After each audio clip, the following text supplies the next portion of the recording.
สบายดีพี่น้องไงเนาะอุ้ยมียังไงนี่คือมีแต่แท้นี่เฮ้ยมีแต่แป้งแท้นี่เฮ้ยสุปแป้งทอดบ่นี่เนาะโอ้เนาะกับนุ่มให้อันนี้แหละนุ่มเด็กตัวเย็นเนาะเอาไว้ให้ลูกเจ้าเด้อเอาไว้ให้อันอีนางน้อยเพิ่นกินยังกินนุ่มทรงคือเก่าอยู่บ่นุ่มเจ้าได้เป็นนี่ไดยืมอีกอยู่ไปจัก เนาะเอา300,000เด้อเอาไว้ซื้อกินเด้อมาเฮือนน้องนี้ให้น้องชายเจ้านี้เรามีห้องนอนต่างหากบ่บางเทื่อก็เราไปนอนน้ำหมูไปนอนน้ำหมูนักไปนอนอยู่เฮือนหมู่แม่เสียก็แต่ยังเรากินนมค่อยเลี้ยงใหญ่มาแล้วน้องค่อยผูเข้าคุกอันไล่ค่อยบ่ให้อยู่เฮือนเราก็เลยอยู่น้ำน้องบ่ให้อยู่เฮือนอยู่หันเนาะเราก็เลยออกมาพี่ลูกหล่ะเนาะเขา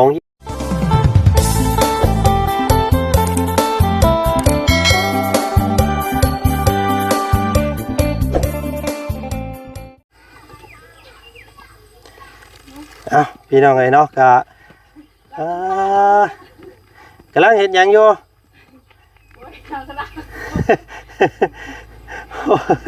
นี่นายอันนี้พี่น้องไงอยู่ไพ่วะอยู่ไพ่หนึ่งข้าวกำลังสิหนึ่งข้าวหนึ่งน้ำพี่น้องไงเนาะใช้อันผัวเจ้าไปใช้ได้ไปพุ่นแล้ววะเดยพี่น้องไงเนาะโอ้ยจึงเป็นน้องอายเนาะอันเมียน้องตะโลพันนี่พี่น้องเลยพี่น้องเลยเนาะก็ฝันสิกลับบ้านพี่น้องในทางวัจันมีเนาะแม่เพิ่นฝากสิ่งของหลายอย่างหลายอันอยู่พี่น้องเลยน้องบัวบานเพิ่นเนาะสบายดีอีกรอบนึงสบายดีพี่น้องเลยเนาะอุ้ยมียังไงนี่คือมีแต่แท้นี่เฮ้ยมีแต่แป้งแท้นี่เฮ้ยสุปแป้งทอดบ่นี่เนาะพี่น้องไงเอาเนาะพี่น้องไงเนาะทางน้องบัวบานเพิ่นมาเบิ่งเฮือนบัดนี้พี่น้องไงเนาะหลังจากพอสร้างอีหยังกลับบ้านเรียบร้อยเนาะมื้อนี้มีแต่ขั่วจืนหน่อไม้หันบ่ให้เพิ่นมื้ออื่นได้สิมีหยังให้เพิ่นกินมื้ออื่นหมูมีพี่น้องเลยเนาะ พอสร้างเขาก็เมื่อยแล้วนี่เนาะพี่น้องเนาะ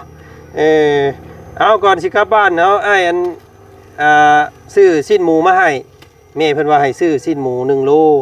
เนาะกับนุ่มให้อันนี้แหละนุ่มเด็กตัวเย็นเนาะเอาไว้ให้ลูกเจ้าเด้อเอาไว้ให้อันอีนางน้อยเพิ่นกินยังกินนุ่มทรงคือเก่าอยู่บ่นุ่มเจ้าได้เป็นนี่ไดกินนี่กินนมเฮากินนมเจ้าแน่กินนมนี่แน่ว่าเป็นบ่เอาพี่น้องไงเนาะกินนมอันแม่แน่แล้วกินนมกองแน่เนาะผสมกันเวลาเพิ่นนอนเฮาเอาป้าไปอูไว้ยังให้เพิ่นดูดนมกองเอาเนาะเฮาจังมีเวียกเฮ็ดชักส่งซักเสื้อเฮ็ดแนวอยู่ในกินจังสบายเนาะจากเคลื่อนแล้วก็ยังบ่แล้วได้นี่ยังสิเฮ็ดอันนี้ให้เห็นบ่เนาะงามอยู่บ่งามเนาะคำงามแต่รักษาเด้อบ่ให้มันเก่าบ่ให้มันเปื้อนเด้อบ่ให้มันหกเนาะเวลาอ้ายมาเยี่ยมมายามมาให้มันงามเนาะให้งามตลอดเด้อสมกับแม่เพิ่นหักแพงทุกเจ้าเนาะเฮ็ดให้คักเลยพี่น้องเนาะมีแต่แนวดีๆทั้งนั้นเลยเทพื้นกับเพิ่นให้เอาตัวนี้ใส่อีกเนาะหนวดกุ้งแล้วก็ให้เทขึ้นสูงว่าสัญญาณน้ำเข้าตารางเฮือนแล้วก็อันเฮ็ดทางน้ำให้น้ำเนาะมีแต่แบบผ้าลมฝนตกน้องเอ้ยเจ้าก็มาเบิ่งน้ำเด้อกับมันตกแห้งกับนี่ขุดกั้นไว้เนาะกั้นบ่ให้มันมาบ่ให้มันเข้าเฮือนนี่ให้มันไหลลงคลองพุ่นเนาะขุดคูไว้ให้มันไหลลงพุ่นพี่น้องเอ้ยกับมันเอาบ่อยู่ดีนะ เนาะ เอามีสิ้นหมูนี้เนาะเฮ็ดให้เพิ่นกินมื้ออื่นแล้วก็เอานมให้อันอีนางน้อยเพิ่นเนาะโอ้เบิ่งก่อนพี่น้องเนาะเมียเพิ่นสั่งมาหลายเนาะเบิ่งก่อนเด้อเดี๋ยวอ่านเบิ่งก่อนอืม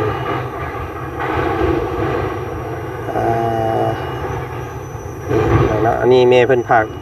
ยอดตัวนี้มาต่างหากเนาะบ่ได้เกี่ยวกับตัวการเฮ็ดเฮือนตัวนี้พี่น้องเอ้ยให้น้องตะโลกับเมียนี่1,500 บาทเนาะหรือว่า1ล้านกีบเนาะ1ล้านว่าซั่นพี่น้องแล้วก็มีน้องชายเจ้านำบ่โอ้มาพี่มาพี่มาพี่เนาะมายืนเฮียงอ้ายถึงอยู่ โอ้ย เอ้ เนาะ ยอย่าวันนี้ เอาคือบ่ไปกินขนมน้ำหมู่ล่ะลูกบ่ไปบ่บ่ไปก็ใส่เสื้อดีๆเนาะอันนี้น้องชายหล่าเนาะ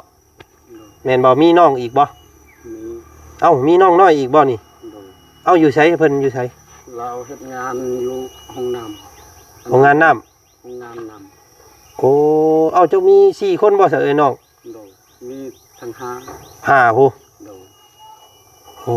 อันไผเนี่ยอันใหญ่สุดเนี่ยเจ้าบ่ใหญ่สุด โดยน้อยสุดก็ผู้อยู่เฮือน อันผู้น้อยๆอันเจ้าอันเอิ้นมาเอาข้าวมื้อนั้นน่ะบ่ โดย ใส่ๆเอิ้นมามึงอยู่ ไอ้กาเอ้ย เอาหากระฮู้ได้นี่ ไปจะปอบลองจะไก่ตี ไปกินขนมแล้วเลยไป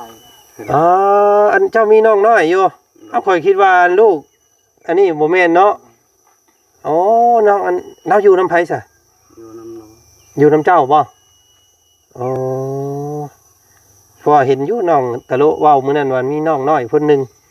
คิดว่าน้องคนใดสะดอกคือน้องไดเนาะอันนี้เป็นน้องซึมเจ้าแท้ๆเนาะ โดยเราก็ต่างพอ อ๋อพ่ออีกคนหนึง โดย แต่แม่เดียว โดย เออ แม่เสียแล้วพอเราปะเรา พาไว้น้ำซึมเจ้า โดยบ่มีไผเรียก อ๋อเสเอิ้นเพิ่นมาอยู่อยากเบิ่งเด้ เถอะไปเลย เห็นอยู่น้องเพิ่นอันนั้นอยู่เมื่อกี้นี่อันเทิงเฮือนอยู่เนาะ น้ำมาเบิ่งอยู่หั่นเนาะอยากเห็นน้องเจ้าได้พี่น้องไงหากะฮู้บ่ได้จักได้ดิคิดว่ามีแต่3คนเจ้า4คนเนาะเอ้ยเบิ่งพี่น้องไงเนาะอันแม่เพิ่นฝากเงินมาให้เนาะพอได้ซื้ออยู่ซื้อกินว่าซั่นพี่น้องเอ้ยยากเวียกบ่เฮ็ดบ่อันนี้ยู่แม่เพิ่นสิจ้าง เฮ็ดเวลาวาน แต่ว่ายังบ่แล้วเวียกเจ้าติ ยังประมาณ2มื้อแล้วเด้อ โอ้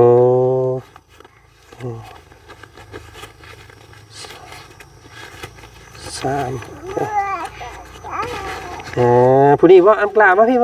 มายืนใกล้อ้ายพี่มายืนใกล้อ้ายไว้ ได้ได้อยู่ เอาสบายดีป่ะลุงเดียว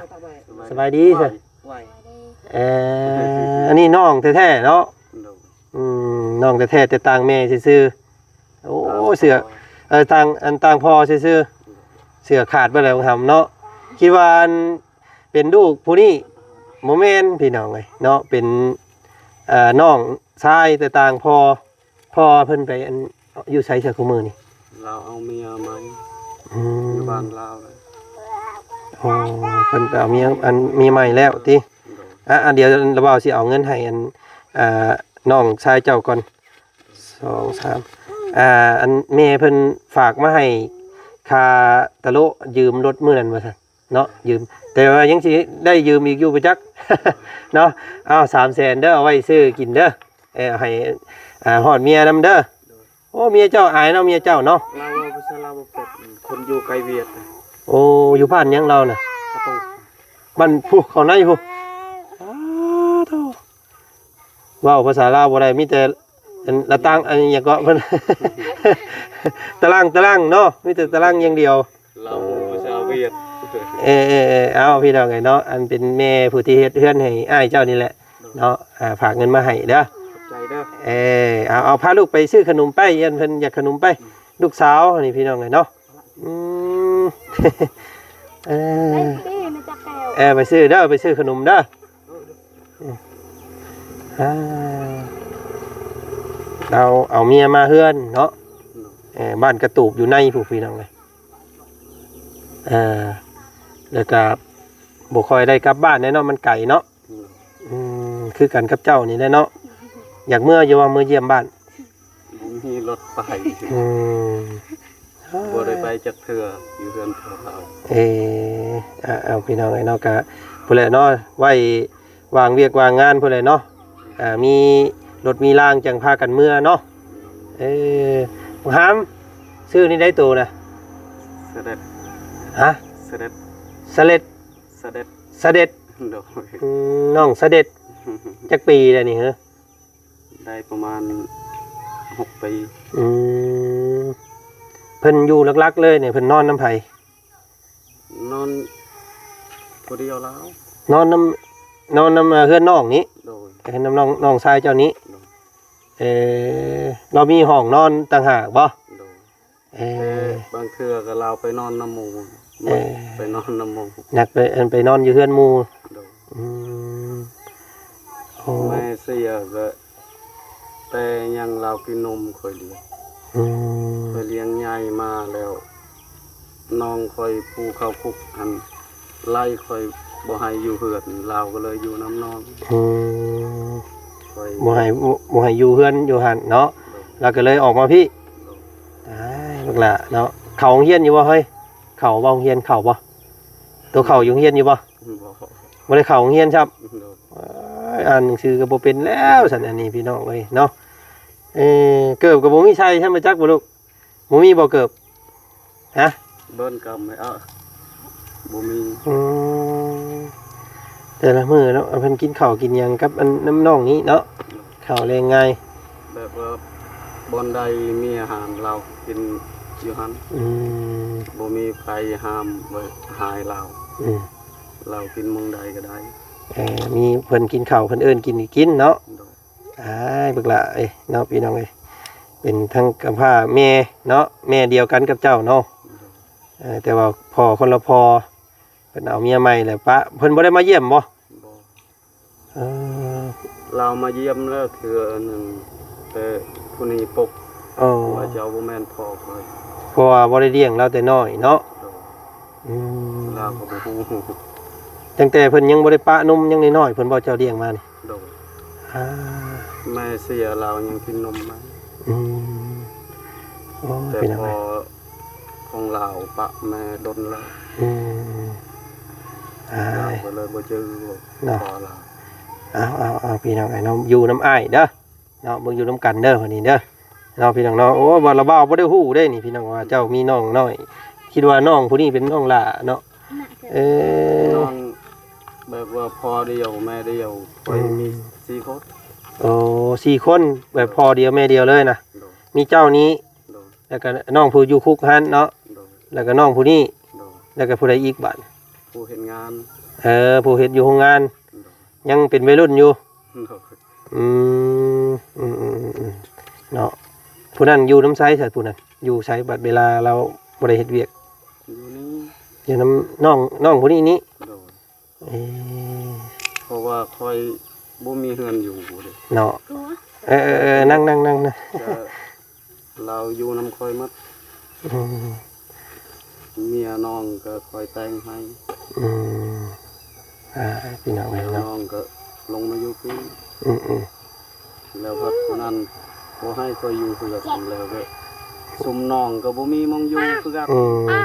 เจ้าก็ผู้นี้กับผู้มีผู้อยู่ก็เลยพระพาพายบัดนี้เนาะเสียเบิ่งแย่งกันเด้อบัดนี้พี่น้องไงเนาะอย่าลืมน้องเลยเด้อมีเงินมีซานงามเด้อก็น้องนุ่งมาอยู่มาพักมาเช้านำก็หับเพิ่นเนาะเบิ่งแย่งอาจารย์กับข้าวอยากเมื่อเนี่ยพี่น้องไงมันค่ำเนาะมื้อนี้ถามแบบคร่าวๆเบิ่งก่อนพี่น้องไงเนาะกะเบ็ดกะเบิดแน่บาทนี่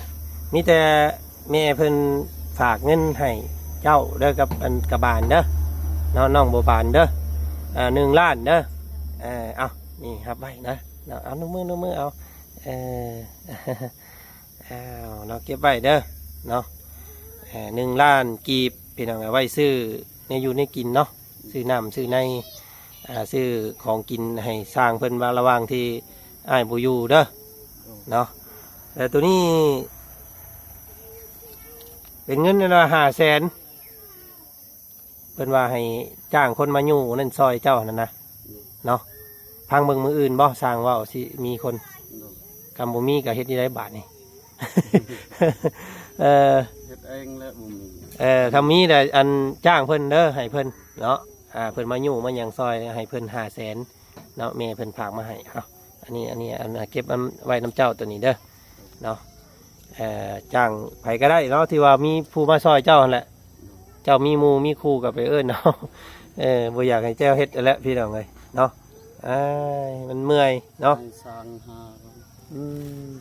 เอาลูกให้แล้วอันกระบาลอันไปเอาลูกก่อนก็ได้เนาะพี่น้องไงเนาะเนาะไปลูกให้นะนี่น้องเพิ่นอุ้มให้หึงเลยพี่น้องเอ้ยเนาะเอานี่แหละสันเนาะมีแต่เบิ่งเอาเด้อน้องเด้อเบิ่งมุงไหนมันโบงามมุงหยังกะเบิ่งน้ำสางเพิ่นเด้อแต่ว่าอาจารย์บอกเบิดแล้วพี่น้องเลยเนาะรายละเอียดความการเฮ็ดอย่างสั้นจังซี่นะเนาะระหว่างยันพาลุมฝนตกกับอันนี้บัดเจ้าเมื่อเฮือนพุ่นกับปิดไว้เด้อประตูประต่างยันมันอันนั้นยันผ้าลุมฝนตกเลยยันมันพัดยันผามันตีแผ่นผาเด้เนาะเก็บไปก่อนเนาะไม่ตอกหอกตามันดินทรงดินทรายเล็กน้อยดินกับบ่ให้เพิ่นดินเด้อบอกเด้อเนาะยันมันสะไปทางอื่นยันมันบ่พอเลยเฮือนเจ้ายังหลายเลยนี่เทพื้นอีกก็ยังจะได้สร้างมาอีกอยู่จากรอบหนึ่งเนาะพี่น้องไปเนาะนี่เลยกัน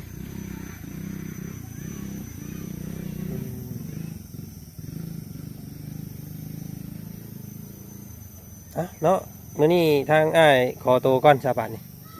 มื้อหน้าพอได้สิมาดินมาถามใหม่เด้อถามเด้อเนาะบ่อยากคือกันเนาะกับเจ้าเนาะ